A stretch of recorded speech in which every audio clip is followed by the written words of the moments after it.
Hi, I'm Smita Reddy, partner of global clients here at Edelman. Technology and culture are rapidly reshaping how we connect, consume, and communicate. We get support from AI agents and advice from YouTube experts. The 2025 Edelman Trust Barometer report from We to Me found that 70% of people say their own experiences and the experience of peers shape their opinion of a brand more so than what the brand says itself. For brands, understanding who earns attention and, most importantly, trust has never mattered before. Yusuf, Mehdi, and Jordan Chiles represent two ends of the influence spectrum, one in the C-suite, the other in the balance beam. Yusuf, Microsoft's Executive Vice President and Consumer Chief Marketing Officer, is leading the charge in how AI redefines the customer journey, turning brand engagement into a dynamic conversational experience. Jordan, an Olympic medalist, college gymnast, author, and rising cultural icon, is redefining what it means to be a creator athlete in the public eye. Together, they offer a compelling lens into what it means to build trust in the age of AI, authenticity, and the Gen Z influence. So, Yusuf and Jordan, welcome to the Trust Makers. We're so excited to have you both. Thanks so much for having us. No, for real. Thank you. And I'm excited to, talk more about stuff. That's great. So we're here in Cannes. We'll start with Cannes, and I think, Jordan, this is your first time in Cannes, This right? is, yes, it is. So let's start with you because I want to get some initial first takes of just how your week has been going. What are some of the things that are exciting you? So Jordan, let's start with you. Well, obviously, like you said, this is my first Cannes, and I'm really excited to be here because I feel like, a lot of opportunities are built into what Cannes is all about, whether it's brands, whether it's marketing, whether it's advertising. And as athletes, that's literally what we do each and every single day of our lives, is really putting ourselves on the map. And it's been a fun experience. I've been here since Sunday. So, being able to do speaking engagements, being able to talk to other brands and just see their input and how they, want to work with athletes, or even, women in sports is a huge thing right now. So I've had a magnificent time. I've had amazing days. I've done a little shopping here and there. So, just getting the full experience. But definitely, if I get invited next time, I will, die down a little on how busy I am lately. But I really, enjoy and appreciate the people who, brought me and had this amazing experience. That's amazing. Yeah, I think one of the best pieces of advice I've gotten about heading into Cannes is just sort of take a deep breath every morning. Yes. And recognize that you're not going to be able to see everything and do everything, but every experience that you have will be so meaningful. So, Yusuf, I'd love to get your take on how Cannes has been for you. What are some initial thoughts and observations of the festival this year? Well, I love coming to Cannes because it really is the epicenter of like brand and creativity, and we come and celebrate all those ideas. And this year, it's interesting. I think more is changing than I've ever seen. Between the advent of AI, between creators like amazing creators like Jordan coming in, that are having influence in the way that other people connect with brands. It's the biggest change I think I've ever seen, and at the same time, I think it puts a premium back on creativity. So I'm loving just being able to talk to creators, creatives, other CMOs that are running companies, and just learning a bit about this great industry. The focus is on creativity, right? But you both work in industries that I think have this misconception of being very rigid, right? Whether it's technology or gymnastics, but creativity is, a big part of both of your focus. So I'd love to hear a little bit more from you, Jordan, on just, you are so unique, right, when it comes to the field of gymnastics, and just how are you leveraging creativity within the sport? The creativity in my sport really comes from, we're known as artistic gymnasts. The word artistic has a three-letter word, art. And so everything that I do within my sport, whether, it's designing Leos, whether it's the music that we choose, the fashion that we try to incorporate, is really where the creativity comes in. And I really enjoy that because it's, something that not a lot of people get to experience. Our sport is very, hard. It's very technical. There's things that sometimes can take a toll on your mental, and being able to really dive deep into those thoughts and into that sport that you really want to do, that's also where the creativity comes in. I create almost every single day, whether it's in my sport, whether it's outside my sport, and I think understanding we all have creative minds in some way, shape, or form. Whether you are a CMO, a CEO, whether you are an advertiser, marketing, and you have something that you want to put out into the world. And that's how gymnastics is. We constantly want to show up and show out in ways that we feel confident and comfortable in our own skin. And especially with the younger generation, we want to make sure they have the ability to look up to us and, enjoy what they're doing, so they don't have to stress about, am I going to be looked at differently? Am I going to, be in a situation where I don't feel confident, So we, as the older generation, want to make sure that those younger girls can really look up to people that, are basically walking for them so they can sprint. I love that. I'm wondering, from your perspective, when you think about experimentation in gymnastics, like, do you feel like you can, like, break the mold when it comes to gymnastics in that experimentation? 100%. I think experimenting is something, I call it, I put quotations about rule breaking with me, because I do, I have tattoos, I wear crazy nails, I have piercings, I have all these different things that, kind of change the culture of what gymnastics looks like. And I think it's something that I get to, embrace and have fun with, because every single day I'm learning something new about myself. The younger generation, they get to see it every single day. And I think that's why, that's my why. I do it for them so they can, just enjoy. Our lives are so complicated already, so having a little fun and having the ability to just do your work each and every single day should be fun and should be encouraging to you. That's so inspiring. Just like the boldness and bravery, right, in terms of being your authentic self. And I'm going to talk a little bit about the authenticity, because we're sitting here with the Gen Zer, and we know that Gen Z craves that authenticity. So Yusuf, when you think about experimentation and creativity, how do you look at it from the lens of Microsoft and what Microsoft is doing? Yeah, I mean, for us at Microsoft, we have a mission of empowering people to achieve more. It's a simple mission, but it's a big idea, and so people like Jordan that want to go achieve like amazing things, or even if you want to just achieve in your day-to-day life, you don't have to be a gold-winning Olympian. We want to do that, and you're right. In some ways, the technology is it's very technical. But what you find when it gets to people is it's how it makes them feel. Yeah. And that's why you see people put fun covers on their phone cases, or they refer to their technology, or in this case, your AI companion, as, oh my guy, or something. And I think it's that the creativity comes in how we build the product to generate those feelings that give people that empowerment to say, okay, I was able to go achieve a lot more. And I think more than ever now in this era of AI, you're really getting that breakthrough that you just haven't gotten, where people are getting this incredible support that's making them, achieve many, many more things.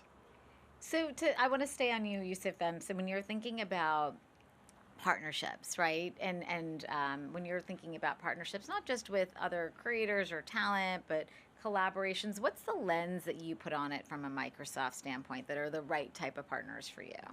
Yeah, I think what I'd say in this year, in 2025, right, let's call it the early chapters of the AI era. Yeah. It's a different time, because the truth is no one knows how this technology is going to work. You know what I mean? As much as anyone gives you a great vision, we don't know. And some of the times something will happen and we're like, how'd that work? And people will be like, I don't know. And so what matters is how are we going to shape it? And so it is the younger generation, it's Gen Z, it's folks like Jordan that are going to use technology already and are giving us feedback that says, hey, okay, I see what you wanted, but I've been using it for this, and I think this is cool, and that's resonating. And so I think in many ways, for us at Microsoft, we're working a lot more with creators and people who have that sort of influence with the younger generation, and we're taking the feedback more than it is, oh, let's go do something in marketing. It's like, what's the feedback that makes the product better? And that authentic connection is what is helping us both have people kind of learn about, Microsoft's Copilot, but then also help us build it to be a better product. So Jordan, as you're building out your brand, how do you think about brand partnerships? I mean, obviously, as an athlete, we brand ourselves constantly, each and every single day. We put in the work, we put in the effort to make sure that we're presenting ourselves in the best way. So that's how I really see brands as well. Is I don't want you to, get a different side of me. I don't want you to get somebody who is not the same person on, the competition floor, because you didn't pay for that, or you didn't, that campaign wasn't meant to be like that. So as much work as I put in my sport, I do the same within my brands. So a majority of the time, I typically just always like brands to understand who I am. Yeah. I want them to be able to understand, like, look, I have a personality. I have times where I'm down. I have times that I'm, over the moon. And so just really understanding that everything is not going to be perfect, because our life isn't perfect.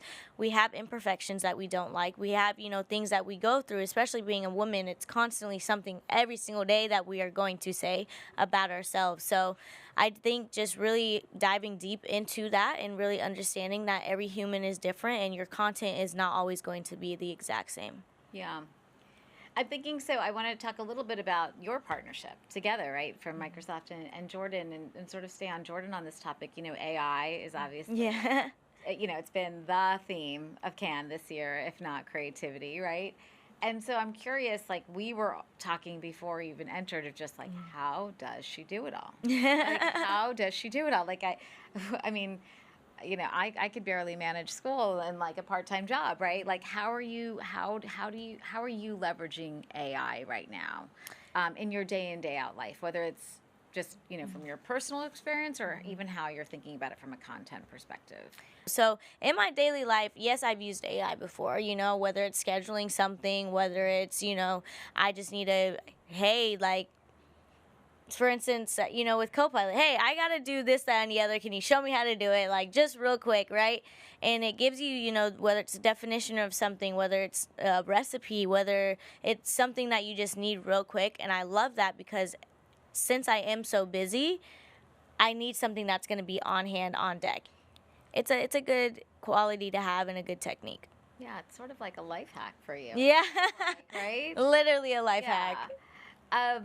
So Yusuf, I think, when we look at our research, over half of global consumers are now on some sort of generative AI platform, whether it's Copilot or others. And so, in this sort of age of discovery and, 90% of them are using them for shopping, like how is Microsoft sort of meeting the moment in this time, when we think about stories like Jordan and others, of just how people are adopting it at such a rapid pace?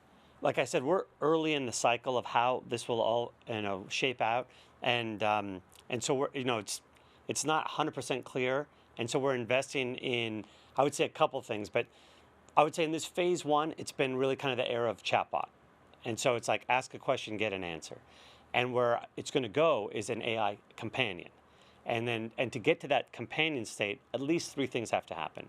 One is it starts to have memory. So it's got to remember you, has to remember the conversations you had. Like if you've been working a particular problem, you want it to know that. And then it gets to know you. So it's that much better.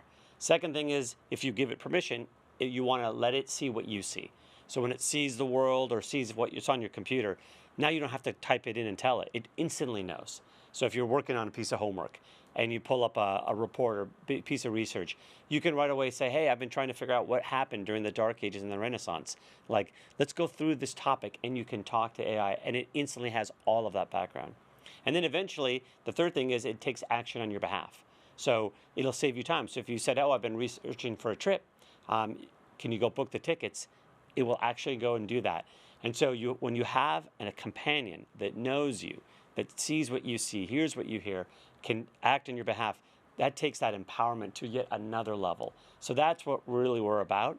We're looking for those little nuggets to make the product experience great. Yeah, that's great. But so AI companion, just so we're on the same page, cannot do Jordan's practices for her, though, right? No, absolutely not.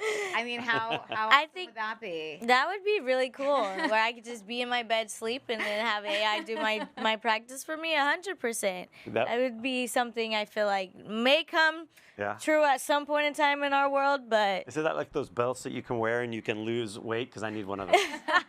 I wish it was like that. So I want to transition a little bit to Gen Z, because I think, we've talked about creativity, AI, and now Gen Z, I think, is another big topic that we're hearing about it here at Cannes.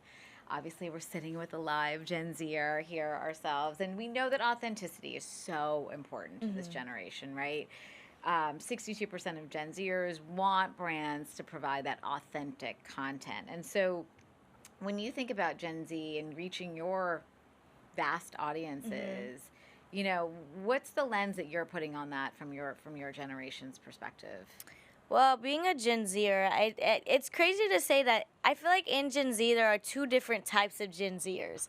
There's, the younger Gen Zers, and then there's the older Gen Zers. And within that, I feel like we have something that typically is very internet, like we're internet geeks. Like we wake up, we're on the internet. We wake up, it's like social media is just what we live by. And so when it comes to making sure, we have something that's entertaining, we obviously want to do it in that authentic way. We don't want to wake up one day and find ourselves doing something that's, not us. But again, things can happen, things can kind of vary between, say you do an interview. I've had this happen to me. Say I do an interview and it's like the headline is something that I didn't even say, right? So that's also where it comes in, where as Gen Zers, we have this thing that we get very hard on ourselves when it does come to something social media wise, whether it's, the present, whether it's something I said, whether it's the negativity. So I think as authentic as we are, yes, we can be authentic, but sometimes we shy away from that. I never do. I'm always authentic to what I do, but some Gen Zers may shy away from that because it's like, I've been authentic, but they still switch it up. And so it's hard. I can say it's definitely hard being authentic here and there because you never know where it can go with who your audience is. And I think that's why with brands, it's so cool because you're like, okay, this person was totally different compared to this person, but I still loved the content. I still loved how they branded that person. I still love how they were able to make sure that person looked good. So when you think about your followers, like what's the breakdown? Do you have a mix? Like, I'm curious to think about like a little bit about your audiences that you're reaching. My audience is typically, because since I am an athlete, and I'm a gymnast, is little gymnasts. They like watching, to see what we do, whether I'm on a runway or I'm on, just a interview like this. And a lot of the time, especially if I go like on live or something, they literally will just be in the comments asking questions. And I think that's why I love it so much, because it's like I can be their mentor and I can be somebody they can look up to. So yes, a majority of my followers are gymnasts, but I do have other people. I have, because I don't just post gymnastics. I post fashion. I post, whether it's me at a runway show like I was just a few weeks ago, whether it's me at the BET Awards or, the AMAs, all of those things, because that's my life. And I do have people who just follow my life, and I like that because those people are the ones that are asking me, oh, what's your favorite color? What do you eat? It's not constantly just gymnastics questions. And when you're thinking about your content strategy, I mean, I don't know if it's so specific that you're thinking about, okay, I need to have a gymnastics post, or I need to have a post about like what I'm eating or a dance that I'm doing. Yeah. Do you think about it in that way, or is it truly you look at it from, what's happening in my life day in and day out? I don't look at it as like, oh, I have to post a gymnastics video, or I have to post, I just think of it as, this is my life, this is my day-to-day. Obviously I'm not going to put you all the way into my life because it's not necessary, but I'm going to show you a part of my world that, is something that's dear and heart to me, whether it is gymnastics, whether I am here in Cannes, whether, I'm exploring the world, and those things I think people really enjoy, because it's like, oh, I know who she is, right? They feel like they know me, and then it's like when you meet me, you can have those conversations like, oh, I just saw you over here, and, and that's why I love being able to, show those sides and show the ability. Look, I'm human. I'm like y'all. I can go on an airplane. I can do this, So that's the fun part. I really enjoy that. And I think it's really interesting what you talked about, like authenticity. It's the expectation of this generation, but that's also like a really high bar, right? Because sometimes we don't always like get it right, and but that new need to sort of also have that constant feedback. I think that's really cool how you're like answering questions from your fans in real time. Yeah. I think it's like that's why technology is like it can be so amazing. Like, 10 years ago we couldn't ask our favorite Olympic athletes like what they ate in the morning, but it's like now you can have this sort of live sort of one-to-one dialogue, which is really cool. Yusuf, I wanted to talk a little bit about Microsoft and your perspective on Gen Z. I mean, this generation is certainly demanding a lot from brands, and I think it's really interesting. You talked about feedback and how you're incorporating Gen Z's feedback into things like development. But what's sort of your approach when it comes to reaching that really new and super important audience? You know what's great, frankly, about any new generation, Yeah. right? And so, Gen Z, then they'll be at some point where Jerome will be like, who are these Gen Alphas, But what is great is that they pioneer the future, right? And the way that they'll approach problems, the way they approach, even like what Jordan's done in gymnastics, like she said, she's broken the mold of what people thought were, hey, this is how it's supposed to be, and done it at the highest level. And so what I like is that there is a change in how you use the products that we build. So the technologies that we put together, the way we bring products, they come with a different approach, right? Just it's more quick on the uptake. Like, oh, I've got an idea. Let me just go more quickly through how you get to things, and that is what influences kind of how we build our products. So, my approach is basically listen, experiment a lot, take the ideas, be flexible, be agile. And I think if you do that, not only do you build, I think, better products, but you also get a lot of the learning. I think one of the things we try and prize at Microsoft is a growth mindset, and to really challenge our own beliefs. And that's what I think Gen Z does. Right? They challenge status quo, they bring a fresh approach, and that's like we live on that. Like that's why I think we've been successful as a company, and we're trying our very best to listen hard at the new ideas, the new spirit, the new, sort of desires to go and have success in the world.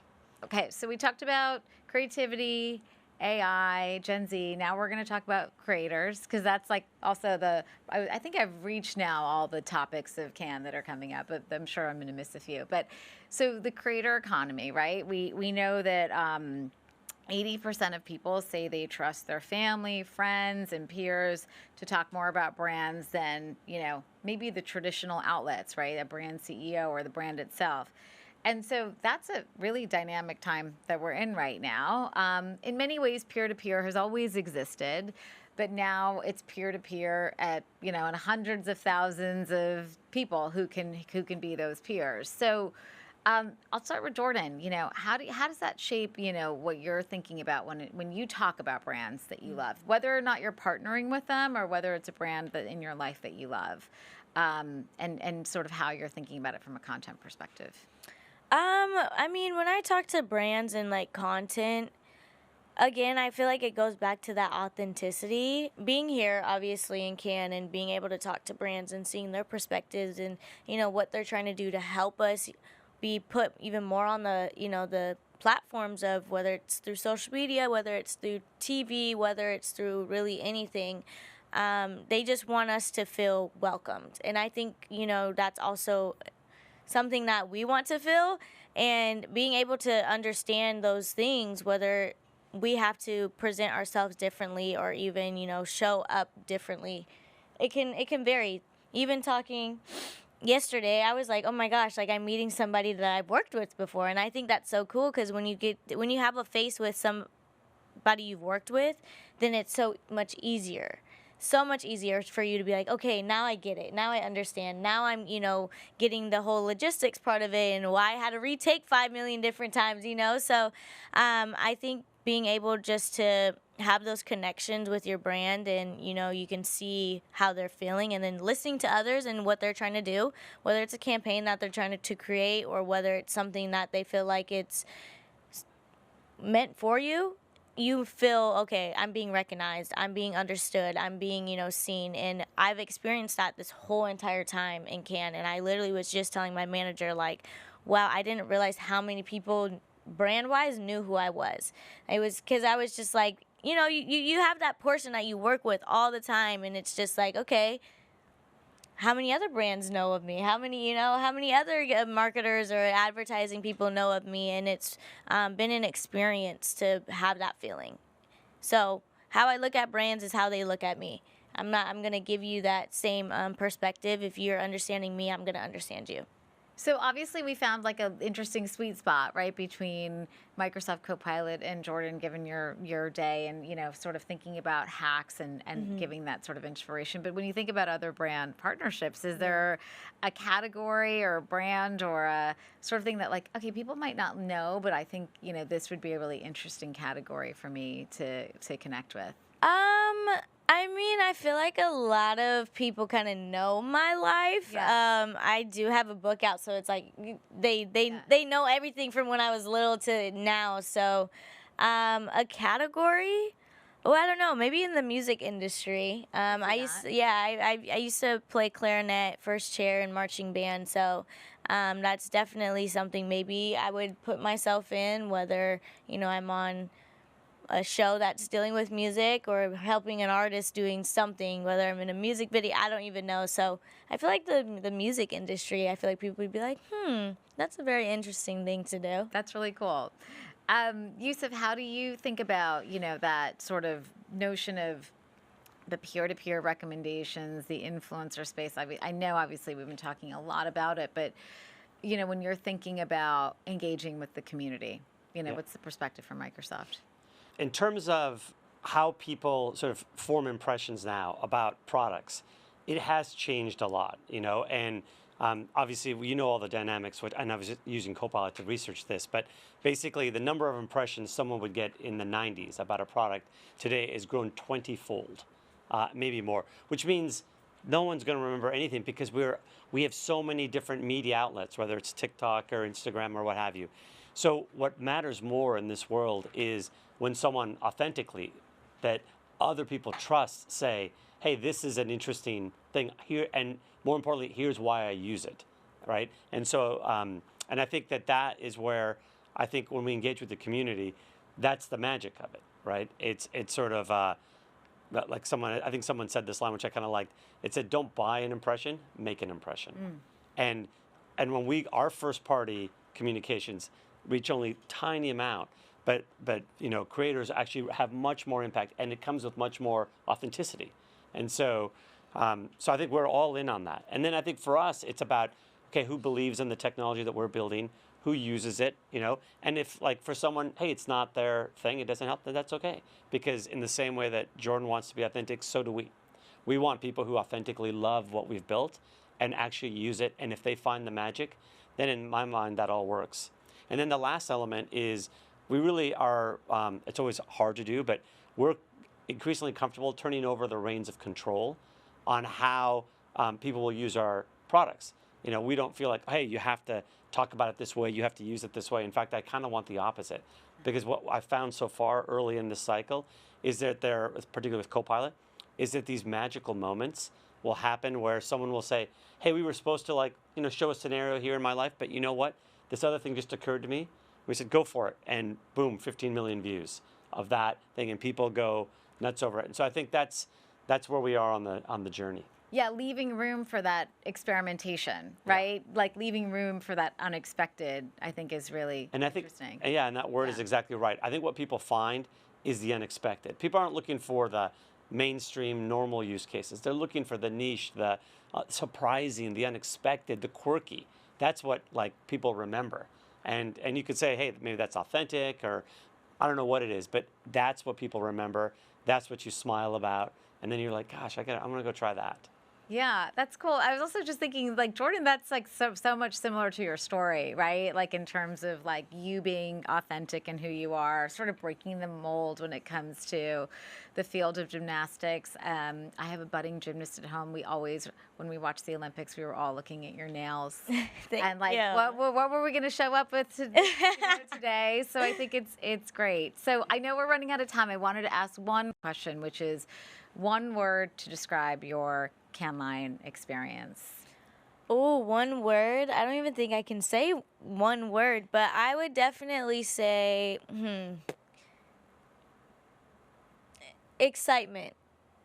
Excitement only because I feel like the people that I talk to just is a new chapter of my life. This is something that, I get to experience and I get to put into my daily life now. Whether it was new branding, whether it was new marketers I met, whether it was more panels I got to speak on, and this is just the new chapter and the new wave of what's to come, and I was really excited about that. So definitely excitement.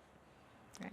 Yeah, I mean, I think I've got a version of Jordan's. I would say inspiring, and I think it's a little different than normal. And the reason I'm inspired, first off, is meeting people like Jordan who are, as we said up front, are doing things that I can't. I don't know how you do it. It's so amazing. Thank you. Inspiring because I feel like we're at a point where this industry is changing so much. Again, whether it's AI or creativity, and you know what you want in life is you want challenges, right? Like if you're going to do it, let's have it be exciting. And so I'm inspired. I'm going to walk away from Cannes this year and say, okay, there's a lot to do. There's a lot of really cool things we can learn and we can go accomplish. That's wonderful. I love that. Well, you both have certainly made an impression on me. So thank you. I really enjoyed our chat today. And thanks for listening to The Trust Makers.